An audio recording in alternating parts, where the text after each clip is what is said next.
At the start of today's show, Jill is talking to Raffi, the dragon. Raffi tells her that they are safest in the barrier and that no one can hear them outside. We then see Camilla and her friends looking down at the city from above as it burns. One of them says that it looks like everything is going as planned by the leader. Camilla thinks back to what Jill said when she asked where they were going to start the fire if they wanted to burn down the whole town. Everything is on fire, so she tells her friends they can't win. One of them reassures her that the fire will probably go out before anyone gets hurt, because that's how Bill planned to handle it. He also thinks, like Jill did, that the old man might still be living. He says that there is a group of people with black hats who are making trouble in town and that they need to protect His Majesty. The angry people in the town are going to the palace to try to save the ruler who saved them in the past so they can live a normal life again. She tells her friends that she will go stop the group and tells them to protect the prince and the town. Next, we see Marquis Bill and the Crown Prince walking with the people who are coming into town. Jill begs Raffi to let her watch over the prince as the scene changes. After telling her that the Emperor is fine, he asks her if she knows about the magic shield. Jill says Camilla and other people have told her the story, and Raffi tells everyone that she is the magic shield that keeps Emperor Hades safe. Jill figures out that this means that if she marries the Emperor, Kleitos won't be able to go after him. Raffi tells her that Kleitos is very angry and would kill Jill if she found out. When Jill asks why she is being held here, Raffi tells her, "My lady Jill, here is a summary of the sacred myths. Do you know what to do to get rid of the bad spirits that come in as black spears?"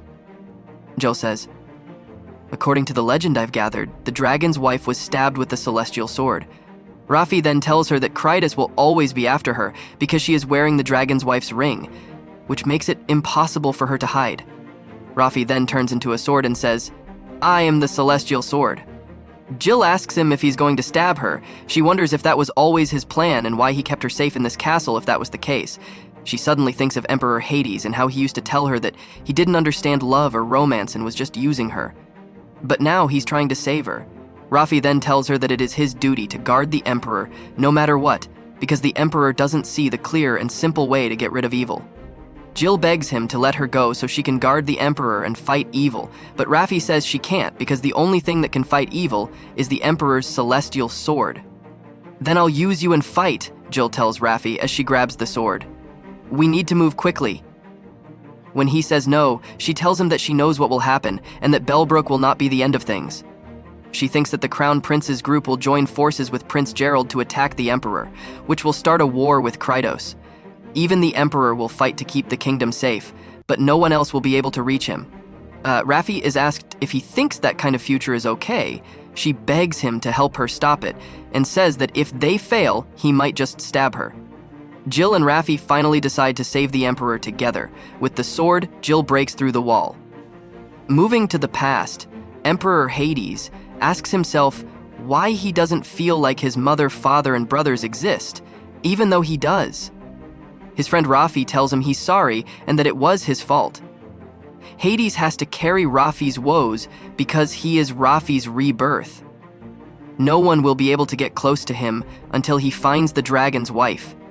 Until then, Raffi will stay by his side and bear the curse with him. Now we're in the present, and Emperor Hades is standing on the balcony of the castle, watching as his people rebel and get more and more angry.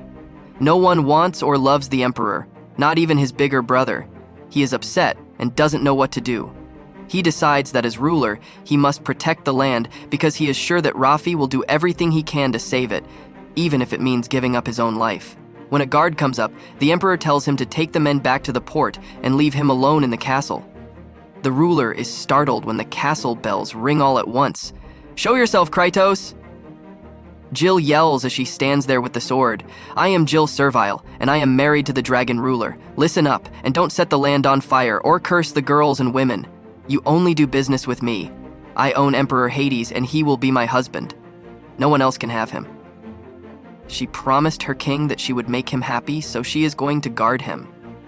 When Hades asks her why she's doing this, she tells him that if he accuses her in public, everyone will know who she really is and understand that Kleitos is to blame for the curses, fires, and everything else. After all, if a well-respected woman makes it clear that she wants a guy that another woman wants, the other woman will be furious. She hears Hades calling her from the house. He tells her to come down because he doesn't know what will happen next. He gets mad when Jill tells him to be quiet and wait. She seems to have forgotten that he is the ruler. This is not okay with him, so he will punch her in the gut. He made threats, but Jill doesn't care because she knows he wants a happy family and thinks she can give them that. Kleitos shows up at that very moment, and Jill moves quickly to attack her. They start a fierce fight, and Kleitos attacks with all her strength because she can't get enough blood. Kleitos then uses her power to make more copies of herself and throws many swords at Jill. When Jill sees this, she uses her magic to make a wall around herself to protect herself from the swords. Everyone below is amazed. Then Hades steps in and helps by adding his own power to Jill's. This breaks all the swords that were aimed at her, using up a lot of his own strength in the process. Kleitos and Jill keep fighting. Jill is determined to hit Kleitos' main body, but she can't seem to find it. After that, Jill dares Kleitos to a fight between women. All of Kleitos' swords come together into one, and Jill tells her that this is only their second meeting. Kleitos might remember it, but Jill doesn't think so. Kleitos asks her why she should remember, which surprises Jill because she knows it was Kleitos who turned back time. Jill stays quiet for a moment, and Kleitos demands that Jill give him back to her. He then asks why she, of all people, should marry the dragon. Jill remembers a night like this one from her childhood that was very similar.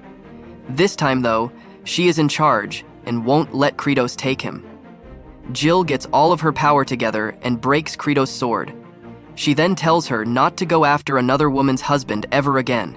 Jill is tired from using so much magic, and she loses consciousness as the battle finishes. Gerald grabs Jill as she passes out and is still there when she wakes up, telling her he'll take her back with him because he knows she can accept his sister too. Jill is mad at him and won't go with him. Gerald then tells her he will kill Camilla and Zeke if she doesn't listen.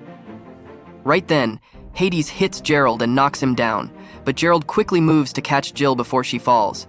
He saves her, and she thanks him. Gerald tries to kill Hades, but Hades stops him and ties him up. Then Gerald asks Hades if he plans to attack his land.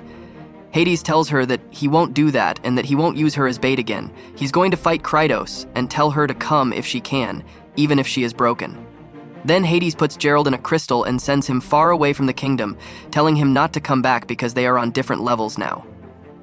Where will she land? Jill asks Hades.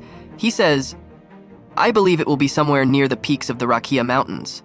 She tells him the next day, I didn't do anything amazing to be thought of as such.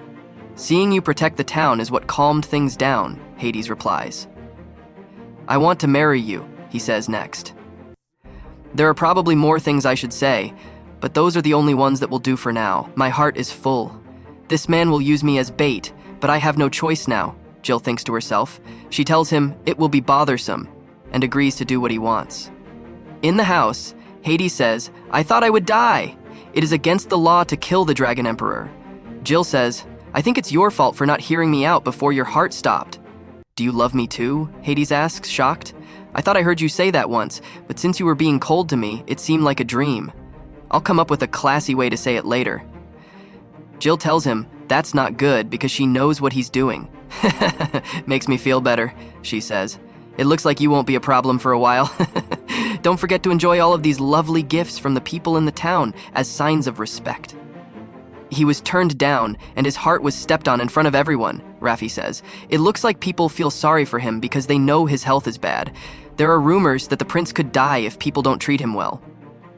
Then she gives Hades a blanket and says this was a gift from someone. They're worried about my health, he says. They seem to know that the curse isn't your fault.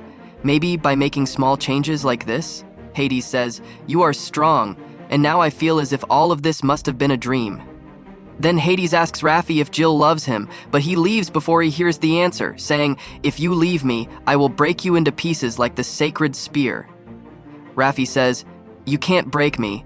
I won't be defeated just because I don't understand something. Hey Jill, you were mad that I didn't call you by your name, but you don't call me by mine either. You do that to keep from liking me. I love you, and you love me. We have a secret.